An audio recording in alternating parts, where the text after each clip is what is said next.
Olá, seja muito bem-vindo à nossa roda de conversa sobre racismo estrutural e sobre a ancestralidade. Hoje tenho a honra de receber a professora Antônia Montenegro e o jornalista Wagner Tolendato. Olá, boa tarde, gente. Boa tarde, Renato. Muito obrigada pelo convite. Boa tarde, Wagner. É um prazer tê-lo como companhia. Muito boa tarde, eu que agradeço pela oportunidade. Professora Antônia, prazer em conhecê-la. É muito bom estar aqui para a gente compartilhar de um tema tão importante e que a gente precisa de falar cada vez mais. E Henrique também, muito obrigado pelo convite. Muito obrigado, gente. E para começar a nossa conversa, vamos começar sobre essa questão da representatividade.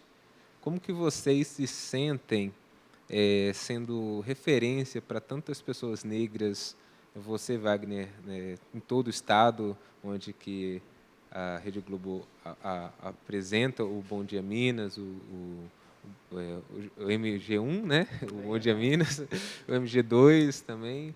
Como você se sente? E, professora, como você se sente nesse ambiente acadêmico, sendo representante assim, Eu achei que você devia falar que você é o astro aqui, né? Bom, essa questão da representatividade, a representatividade tem a ver com a presença das pessoas nos diferentes lugares, nos diferentes espaços em que a vida social se constitui, tanto nos espaços de trabalho, espaços de lazer, espaços de encontro.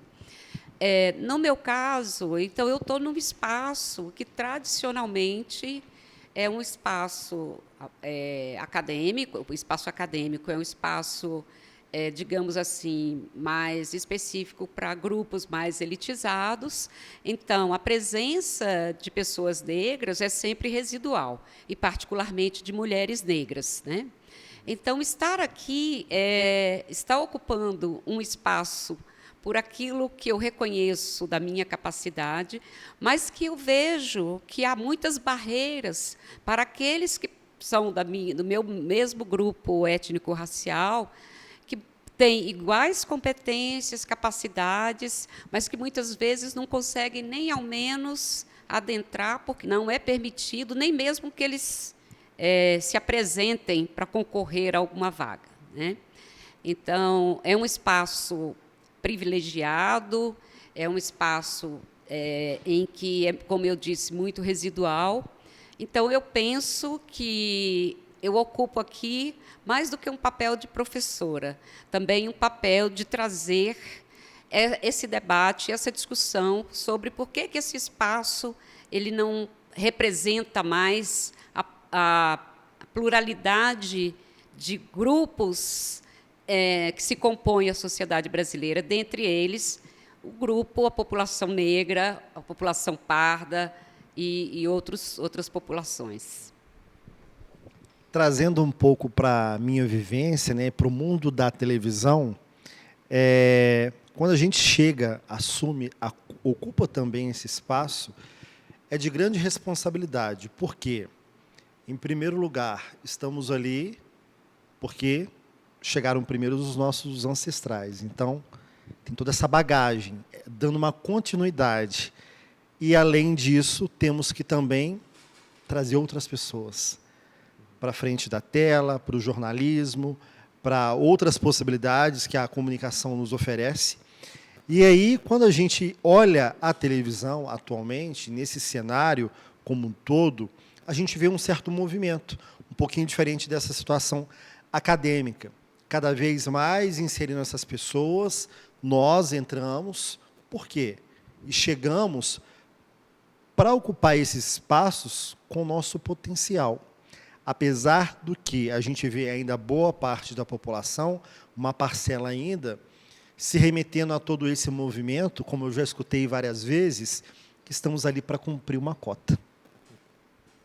Infelizmente, a gente escuta isso, como eu já escutei quando eu assumi também determinadas posições, fui almejando outros objetivos dentro do meu campo profissional. Isso é muito grave, e isso traz o quanto a gente tem que debater e trazer, de alguma forma, essa mensagem para a nossa população. seja ela na conversa diária que eu tenho todos os dias com o telespectador, seja eu me impondo nesses locais, fazendo ser visto também para essa população que se identifica a partir do momento que ela liga a televisão, vê, opa, ah lá, o menino da comunidade, o menino da Zona Norte, da escola pública, chegou. Por que eu não tenho condições de chegar? Então, eu penso isso todos os dias. Estou ali no ar, ao vivo, mas eu não estou ali somente transmitindo a notícia. Não estou ali só passando a informação. Eu estou trazendo um monte de gente comigo. Eu estou mandando uma mensagem para todo mundo, e principalmente para quem está na favela, para quem está na periferia, assim onde eu nasci e que escuta até hoje. Ah, você não vai dar nada. Como eu escutei muitas vezes na minha infância e na minha adolescência, pelo espaço que a gente nasce, a condição que a vida coloca para a gente. E então fazer esse movimento totalmente ao contrário e ter esse papel também, não só de se reafirmar todos os dias, mas encarar isso como uma missão, é de uma responsabilidade tremenda. E sempre que eu posso, eu tenho a oportunidade de levar essa mensagem, de levar a minha experiência para servir de referência para outras pessoas se motivarem. Eu também posso chegar lá. Então, eu acho que é esse papel, sabe? Acompanhando toda essa transformação e, ao mesmo tempo, a gente tem que ficar atento. Né, que seja no ambiente de trabalho, que seja numa pessoa que você encontra na rua, são mensagens subliminares, mas que chegam ali com um recado para a gente, chegam com uma certa emoção, e a gente tem que saber assimilar isso. Eu só queria pegar um gancho aí na fala do Wagner, que eu achei muito interessante, que tem a ver com essa questão da cota, né? Como se você adentrar pela cota fosse um demérito. Precisa-se de cota, inclusive porque as barreiras elas são tão intransponíveis que, de alguma forma, precisou se forçar essa entrada. Né? Porque é o que eu disse, a gente não conseguia nem chegar à porta. Como é que eu poderia mostrar a minha capacidade se não era permitido nem chegar àquela porta daquele lugar? Então, cota também não é demérito, porque também, se a gente entra, se fosse pela cota, não teria problema, eu tenho que mostrar minha competência. Minha cota não segura em lugar nenhum. Né? E, muitas vezes, eu tenho que ser muito mais competente, mostrar o tempo inteiro, cotidianamente, para os meus colegas, que eu sou bom, que eu sou estudioso, que eu estou lá, que eu estou fazendo o máximo. Né? Não é aquele discurso de meritocracia, mas é no discurso de que, quando eu chego nesses lugares, é porque muito suor, muito esforço, muito conhecimento eu já tive que possuir para, inclusive, me blindar contra essas opressões, essas violências que tentam voltar para o lugar, o negro voltar para o lugar da senzala, que não aceitamos mais. Um local de suficiência, né? Você ter pessoas negras como Wagner, assim como você, Antônia, em locais de destaque é de extrema importância, né, para pessoas jovens, né, que estão começando a caminhada hoje, né, e isso é muito importante. Eu lembro quando o Wagner começou a aparecer na Rede Globo, é muito bacana você se sentir representado, você se sentir representado ter alguém que é igual você lá, né? Você vê alguns vídeos nas redes sociais de meninas negras tendo a primeira boneca negra, isso é muito bacana, né? Significativo, né? Isso. E como você falou, Antônia, né, pessoas negras em outros espaços também são extremamente essenciais, né? Tanto na área da medicina, no direito, né, no jornalismo. Né? Foi convidado o Major Jader, que é subcomandante da Polícia Militar Ambiental aqui de Minas Gerais. Eu conheço, tive a honra de trabalhar e fazer várias matérias com ele, sim, lá em Juiz de Fora, uma pessoa fenomenal, um profissional e tanto, e uma pessoa de caráter, sim, legal demais. Sim. Eu faço estágio na Polícia Militar, né, e quando eu vi ele lá, e quando ele assumiu o comando da Polícia Militar Ambiental, isso foi, pelo menos para mim, eu me senti muito muito feliz por ele, né? Você está vendo lá uma pessoa igual você, lá sendo uma referência, né? Ele hoje, atualmente, é o subcomandante, por uma questão de hierarquia, que ele, por ser major, ele não pode ser, né, comandante. É o tenente-coronel Lacerda, que também é uma pessoa fantástica, mas o Major Jader, como subcomandante, também é uma... Não só ele, também dentro da Polícia Militar tem outros... Tem a comandante Cleide, se não me engano. Ela é uma mulher negra e é importante ter isso, né? Eu, nesse 1 ano que eu estou estagiando na polícia, nunca vi ninguém reclamar dele. O caráter que ele tem é inimaginável. Isso é uma questão que a gente estava até discutindo antes, né?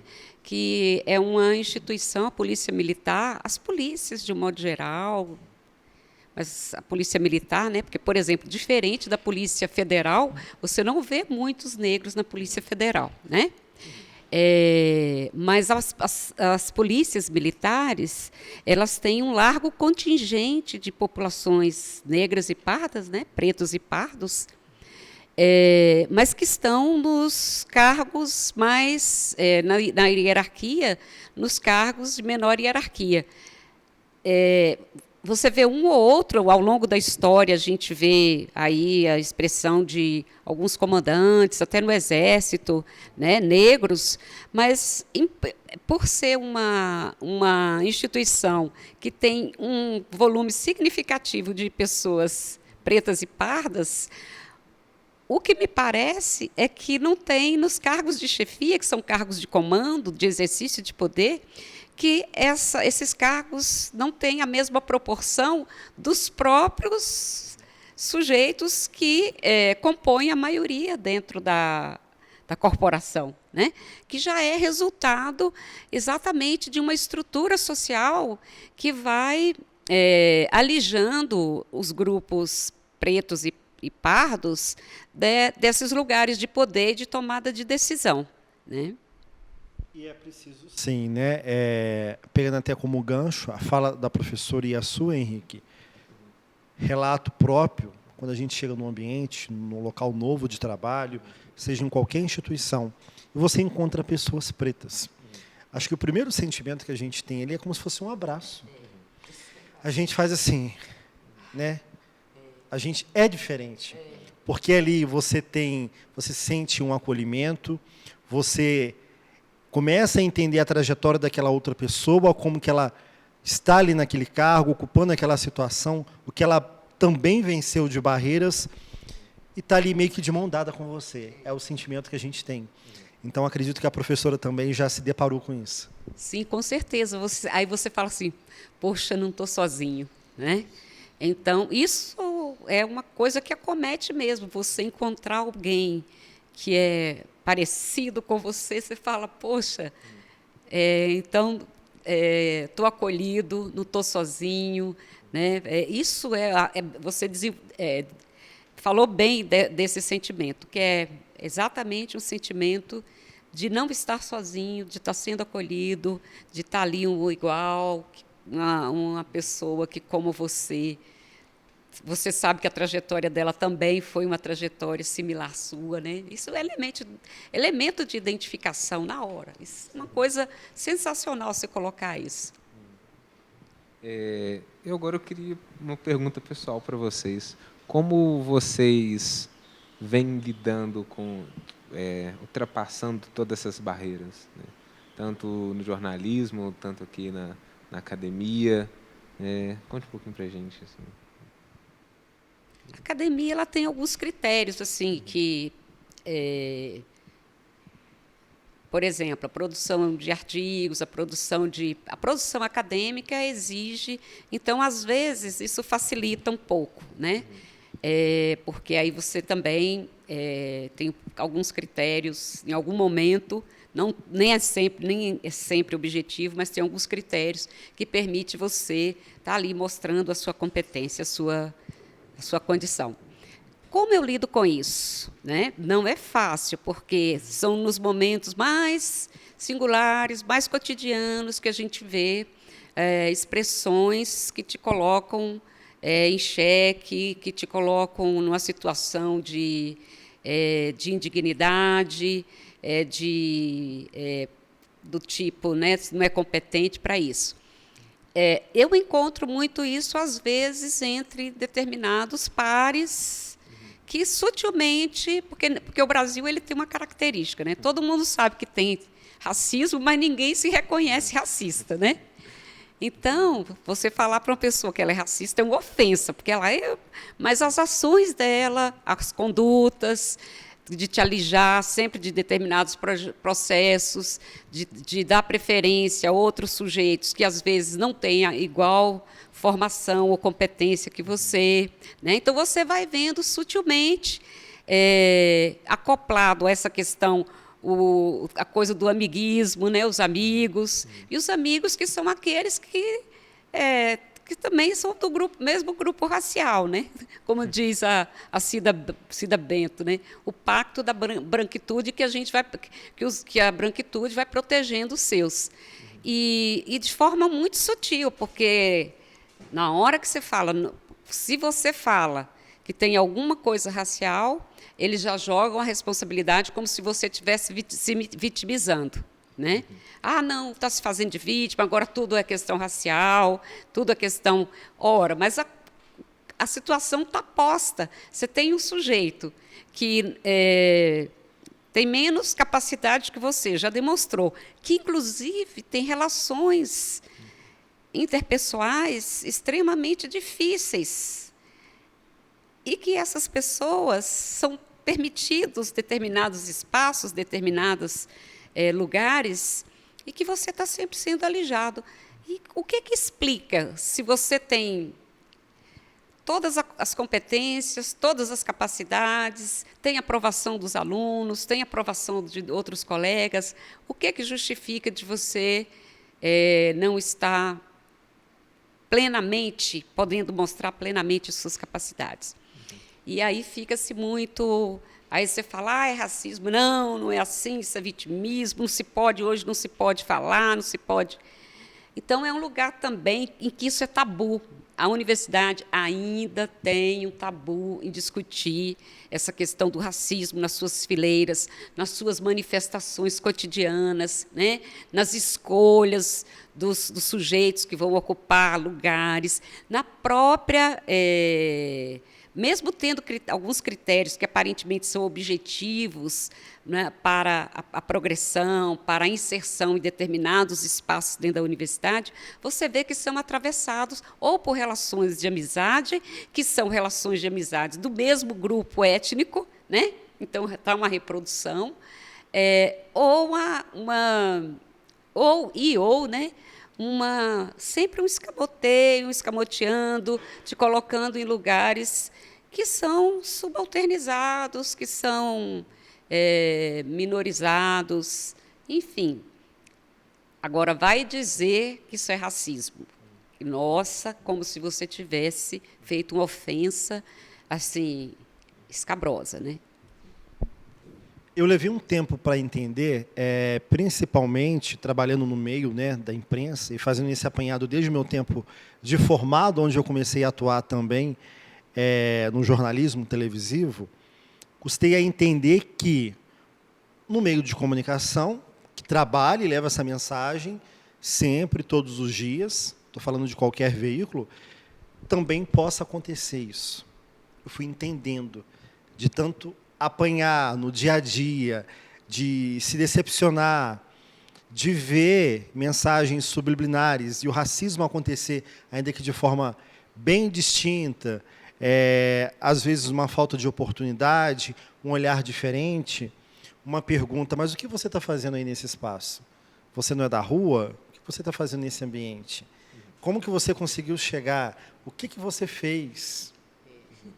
Questionamentos assim, que já me deparei, e até mesmo com um relato, no dia a dia mesmo, durante o trabalho, de ser questionado. Cadê o repórter? Ele vai chegar a que horas? Eu estava ali com o microfone na mão. E eu fui aprendendo a lidar com isso, entender isso, mas eu digo que nesse tempo todo é de me posicionar. Sempre entendia, ficava na dúvida, mas até entender que eu estava sendo vítima daquele racismo, acontecendo aquela situação, eu ficava quieto, calado. E isso gerou dentro do Wagner, dentro do apresentador, dentro do repórter, um sentimento muito estranho de autocobrança e começar a se questionar.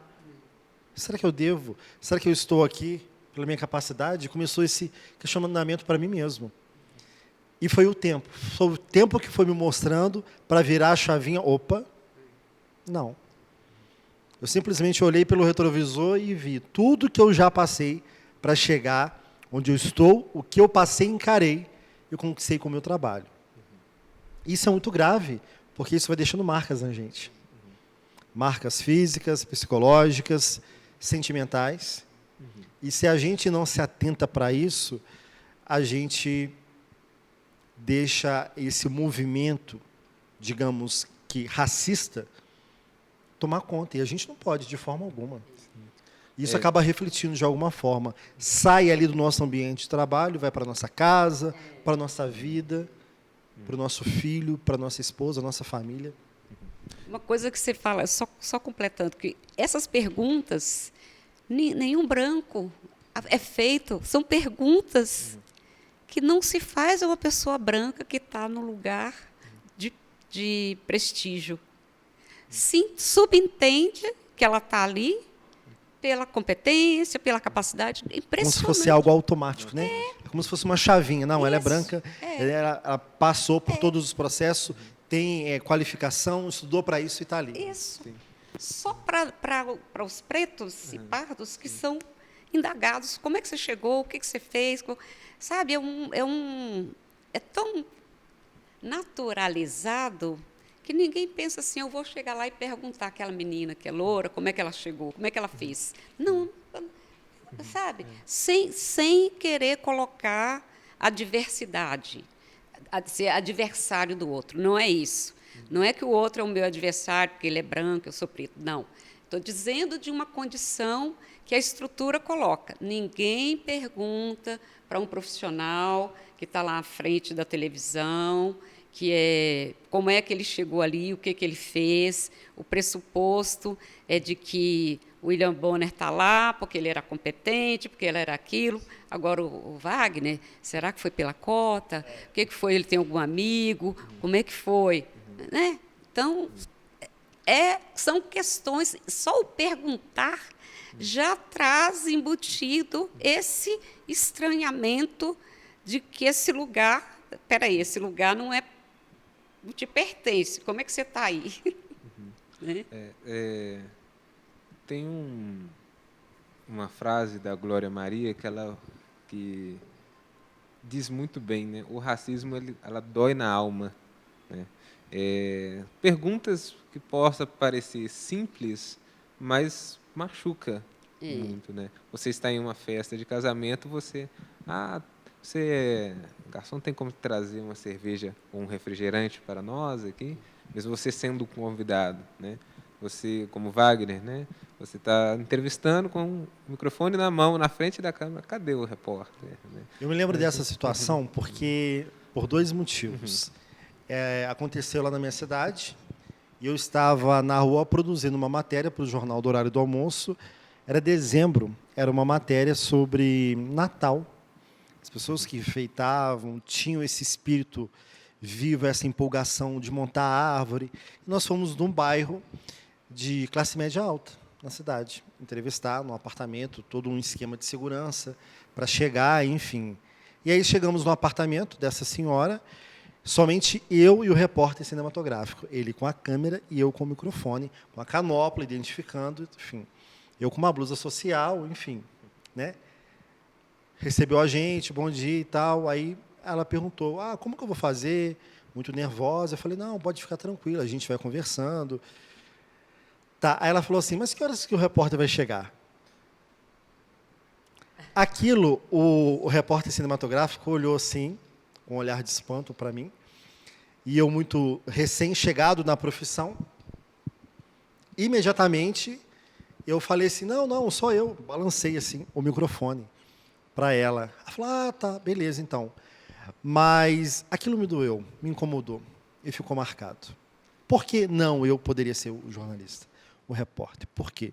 Me ficou passando isso na cabeça. Né? Então, são comportamentos, e a gente, às vezes, o que a gente percebe na certa população, uma reprodução continuada de vários comportamentos, e agora, com esse advento da tecnologia ainda mais presente, da internet, a liberdade que as pessoas têm de fazer comentário da vida do outro, do cabelo do outro. Outro dia eu recebi uma pergunta, um comentário na minha rede social inbox. E essa pessoa me mandou umas 2 vezes. Eu, tradicionalmente, sempre tive o cabelo curto. Por muito tempo, por questão de praticidade, enfim, e cansei. Falei, vou deixar a minha ancestralidade falar. Estou deixando meu cabelo crescer. E uma pessoa da rede social me mandou uma mensagem, vai cortar esse cabelo. Por 2 vezes. Dessa forma. Então, uma violência muito de graça, é um pertencimento muito grande que a gente vê, de falar o que quer, de comentar da sua roupa, do seu cabelo, de como você se veste, e não é assim. De forma alguma. Isso é uma violência que as pessoas estão praticando. Por que olha, agora observa como é que os indicadores que marcam a nossa identidade racial, né, eles são tão controlados por essa, você não pode usar o cabelo. Quantas pessoas, quantos homens usam o cabelo do jeito que quiser, pinta, e ninguém faz esses comentários. Aí, olha como é que isso é um negócio, como é que esses marcadores, o racismo ele é um negócio tão do controle do poder, que as nossas próprias expressões do nosso corpo, da nossa estética... Da nossa história. Da nossa história. Da nossa história. Agora você vê com que direito alguém chega para você, invade o seu corpo para dizer o que você tem que fazer. Que incômodo é esse que produz? Você não pode ser você sempre tem que estar naquela condição... É muita violência, é uma violência porque toca exatamente na dimensão daquilo que é mais pessoal, que é o meu corpo, isso. Que é a minha vida, a minha personalidade, o ser, sabe? Então, essa coisa do cabelo é uma coisa impressionante, como é que o Brasil incomoda, né? Eu já vi professores falando com alunos, salas, e esse cabelo aí, como é que você... Gente... Os padrões estéticos, né, impostos pela sociedade, e que as pessoas acham que a televisão, principalmente, precisam seguir aquilo, um manual de pessoas brancas ou de pessoas magras. Não pode ser uma pessoa com cabelo cacheado, não pode ser uma pessoa gorda mesmo. Que coisa, quem disse, onde falou que está errado? É preciso, sim, tirar esses padrões, tirar mesmo esse manual que a sociedade, que a vida vem impondo há tanto tempo e que ninguém muda. E o que é pior é a representação da maioria da sociedade brasileira, é a pluralidade que existe, os diferentes corpos, os diferentes sujeitos, as diferentes experiências com a sua beleza, com a sua referência, né? Então, eu vou querer, então, que a pessoa que esteja lá não represente a sociedade brasileira, né? E voltando, inclusive, à dimensão da representação / representatividade, se eu tenho uma população majoritariamente preta e parda, essas pessoas não podem estar nesses lugares de visibilidade? A sociedade não pode ter representação nesses lugares? Só pequenos grupos que estão sempre no exercício do poder, do domínio? É muito chocante. E isso que você fala é um impacto se a gente não tem muita certeza de quem a gente é, e eu imagino que quando você começou, mais ainda, né, porque eu sei quando eu comecei também, eu tinha essas inseguranças, isso é adoecedor, porque te coloca em dúvida mesmo sobre sua competência, sobre, espera aí, mas por que essa pessoa Está me colocando em que lugar é esse que essa pessoa quer que eu fique, né? É uma desumanização. Assim como você falou, a população brasileira, né, segundo os dados do último IBGE, segundo os dados do último IBGE, 55,5% da população brasileira é parda ou negra, né? Então, são uma parcela muito grande da população. Só aqui em Minas Gerais são 58,6% da população. Então, é uma coisa muito importante você ter pessoas negras na área da medicina, na área do direito, porque quando você, pelo menos eu entendo assim, quando você está conversando com um médico negro ou uma médica negra, você sendo negro, você consegue ter digamos, um relaxamento, você vai conseguir ter uma conversa melhor, né? Principalmente na questão do racismo obstétrico com as mulheres negras, né? Os advogados vão entender melhor a situação em que o seu cliente está envolvido. Então, você vai ter uma questão do racismo estrutural que vai estar quebrando essas barreiras, como foi falado, né, no início da nossa conversa, né?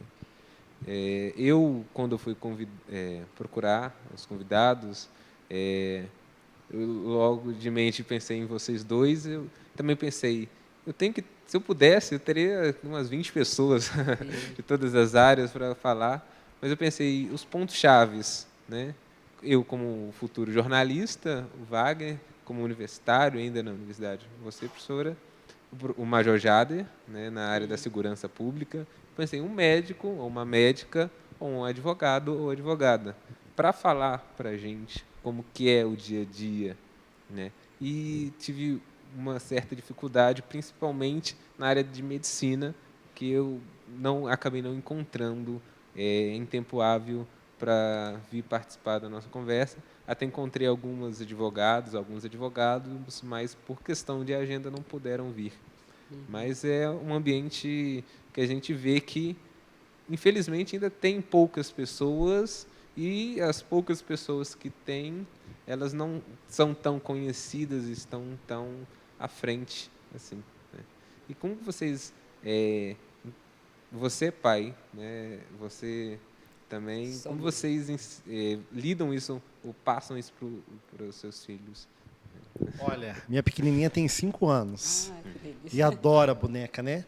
E aí, quando ela foi ganhando, adquirindo assim, os primeiros bonequinhos, os companheiros dela, os filhinhos dela, e aí eu sempre falei assim, filha, olha aqui, ó, vem cá. Eu comecei explicando essa questão para ela, que é muito presente ainda na nossa sociedade, daquele padrão, né, de boneca com cabelo louro, de bonecas brancas, de bonecos brancos também. Eu falei, filha, olha aqui, ó, e fiz assim, coloquei um do lado do outro. Tá vendo esses bonequinhos aqui? O que você está vendo diferente? Quando ela começou a entender. Ah, pai, um é branco, o outro é preto. Eu falei, e aí? E se você fosse levar para casa? Qual que você levaria? Ela me surpreendeu. Eu levaria os dois. Falei, ó. Porque a mensagem que a gente vê na internet, nos joguinhos de videogame, de computador, de celular, ainda assim é uma mensagem do padrão da boneca, magra, do cabelo loiro, aquele perfil de boneca mesmo, que a gente vem acompanhando há anos. Um padrão de uma mensagem, não é essa boneca que seu filho deve ter. É esse carrinho que a sua filha só pode brincar com boneca. Por que ela não pode querer um carrinho? Então, eu sempre procurei trazer essa mensagem de igualdade para ela. E aí, isso foi um processo, graças a Deus, é uma conversa muito fácil com ela. E até mesmo pela minha família mesmo, a boa parte da minha família é preta, parda também, de não ter essa distinção. E que eu falo com a minha esposa, e eu também já conversei com a diretora lá da escolinha dela, e toda oportunidade que a gente tem, A gente tem que levar essa mensagem, né, de forma didática, lúdica para as crianças, do não comportamento racista. A gente começa ali dentro da sala de aula, quando você está nesse ambiente escolar, na hora de uma atividade, na hora de uma rodinha, a questão do cabelo. Minha filha tem um cabelo cacheado, e uma vez ela falou assim, papai, eu não quero ir com o meu cabelo solto, porque ele fica muito, muito cheio e tal. A coleguinha vai rir de mim. Eu falei, filha, que é isso? Eu comecei a explicar a ela por que ela pode ser ela, por que ela pode ser o cabelo, usar o cabelo que ela quiser, a qualquer hora, a qualquer momento, porque a gente precisa de falar disso. Tirar esses padrões, né, que é nos impostos até hoje, de uma forma assim, absurda, de uma forma que, se você não segue, você se sente o errado na história. E as pessoas ficam refém disso. E hoje em dia a gente tem essas crianças, a minha tem 5 anos, mas parece que tem 7, no tamanho e na mentalidade, na inteligência, eles são muito independentes. Então eles começam a pesquisar e olhar sobre isso também. Na hora de escolher algo, na hora de optar com qual coleguinha ele vai fazer o trabalho, qual coleguinha que ele vai na casa, ali ele já começa fazendo uma seleção. O grupinho na hora do recreio, sabe?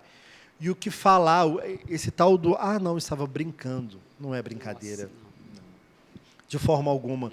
Então, a gente tem que deixar isso muito claro. Então, sempre uma conversa muito clara. Filha, isso não pode, você não pode falar que fulano é assim, assado, por causa disso e disso. Costumo ser bem didático mesmo, sabe? Passando essa mensagem. E eu acho que, na minha opinião, a gente ainda precisa avançar e muito, principalmente na base. A gente vê um trabalho, uns alunos maiores, ensino médio e tal, mas na base, no ensino infantil, é algo que precisa ainda pegar bastante. Eu acho uma coisa muito interessante que você coloca aí, Wagner, porque meus filhos já são adultos, né? Com a sua filha, que é muito essa coisa dela ser assertiva, né?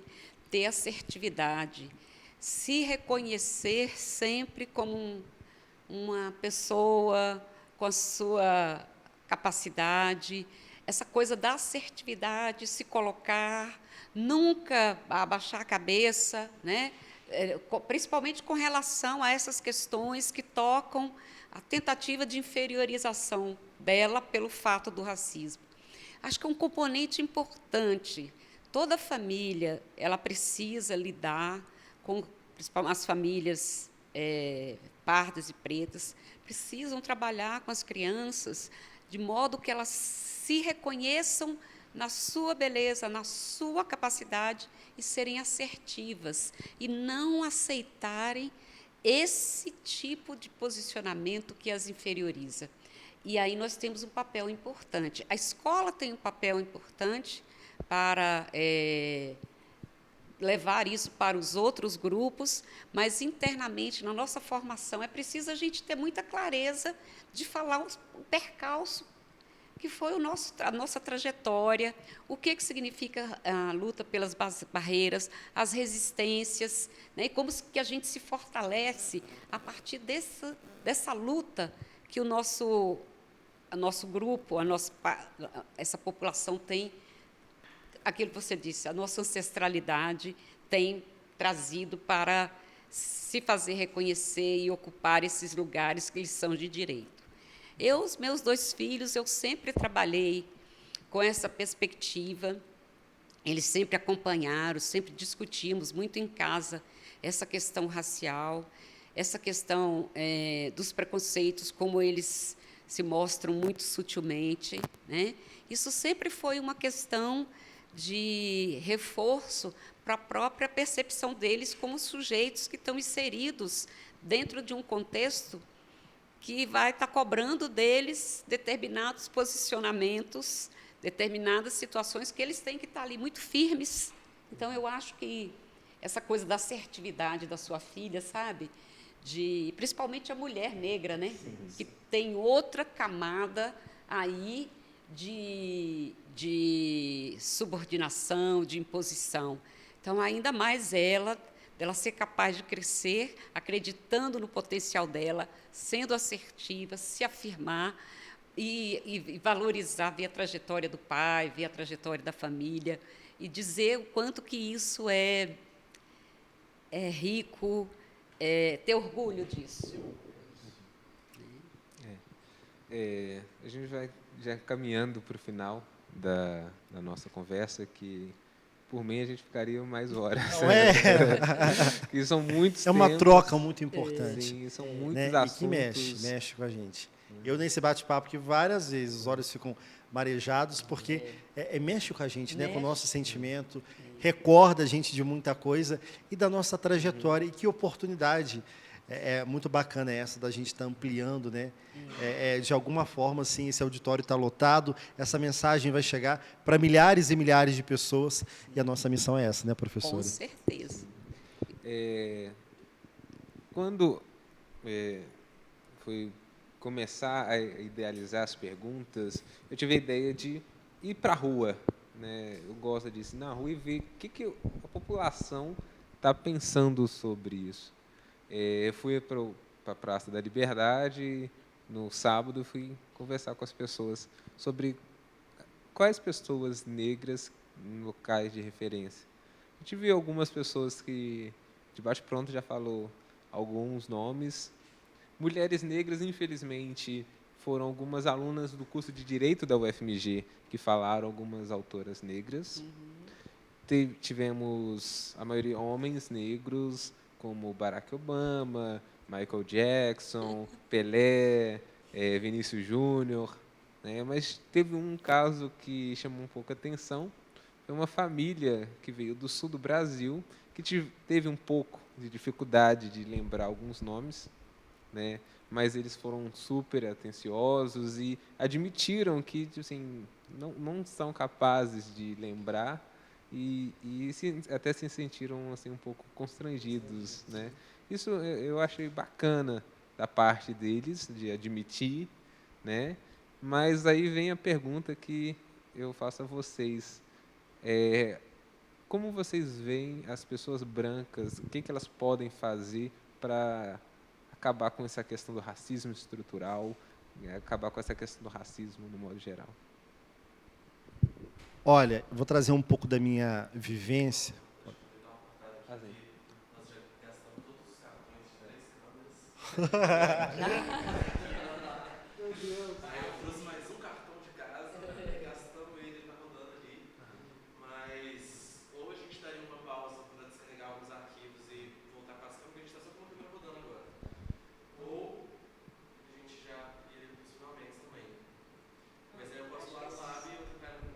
Acho que é suficiente, não é? Tá. 2 minutinhos. Eu posso te garantir que não vai encher esse cartão. Eu coloquei ele aqui agora, ele está aqui no arquivo, mas é isso. Então vamos. Acho que aguenta mais assim, 5 minutinhos e 50. Ah, tá, Até uns beleza. 10, assim. Tá, beleza. Isso é bem sucinto. Vou editar aqui minha fala. Então vamos falar rápido, né, Pai? Jornalista, professor, falo. Professor. Pode ir ou pode ir? Pode ir? Pode ir. Tá. Trazendo um pouco para a minha vivência e no dia a dia mesmo, eu vejo sim uma preocupação, um cuidado, um zelo de pessoas que estão observando o que a gente vem encarando até hoje, né, por parte desse preconceito, por parte de um racismo que ainda acontece, mas quando você se depara de uma outra pessoa, de uma outra classe social, uma outra pessoa branca, uma outra pessoa que tem o mínimo de empatia, isso é de um aconchego tão grande, é de um abraço, de um trato, um cuidado, ao conversar, ao entender e respeitar a sua condição, saber de onde você veio. Isso traz um acalento muito grande. Falou, opa, a sementinha ali foi plantada e está germinando. No comportamento, na forma que olha para você. Então, para a gente resumir, eu acho que é isso. Eu fico feliz quando eu vejo um comportamento de mudança, de transformação e torço para que ele seja replicado. Eu acho que a questão do racismo é uma questão mesmo do branco, né? Porque, de uma certa forma, é ele que estabelece. Então, está na hora, sim, da população branca, pensar sobre o lugar que ela ocupa nesse processo. E óbvio que também nem sempre as pessoas encaram, porque esse constrangimento que você falou aí, que a pessoa sentiu, o casal lá do Rio Grande do Sul, porque realmente, quando elas se deparam, que elas pensam, meu Deus, eu não sei o nome, isso realmente coloca que lugar, que mundo que é esse que eu estou? Para você ver, isso é importante, essa reflexão da pessoa branca, né? Então, eu acho que a pessoa branca ela precisa também se engajar nessa luta, repensando os seus processos e contribuindo também para pressionar, questionar, né, de que lugar que ela está e por que as coisas são tão naturalizadas assim. Acho que assim ela vai contribuir muito. E como o Wagner diz, eu, por exemplo, eu tenho muita felicidade de ver meus alunos brancos acolhendo, apoiando, entendendo, né, não, se posicionando quando vê situações de opressão dessa ordem. Então, eu acho que tem um longo caminho aí que as pessoas brancas também precisam estar junto nesse momento. Então, muitíssimo obrigado, gente, professora Antônia, Wagner. Foi uma conversa rápida, mas extremamente essencial. Então, espero uma próxima oportunidade receber vocês novamente. Tá? Muito obrigado. E muito obrigado você por ter assistido.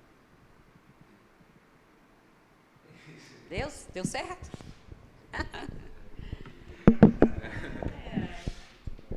Quando está nessa fase. Quase.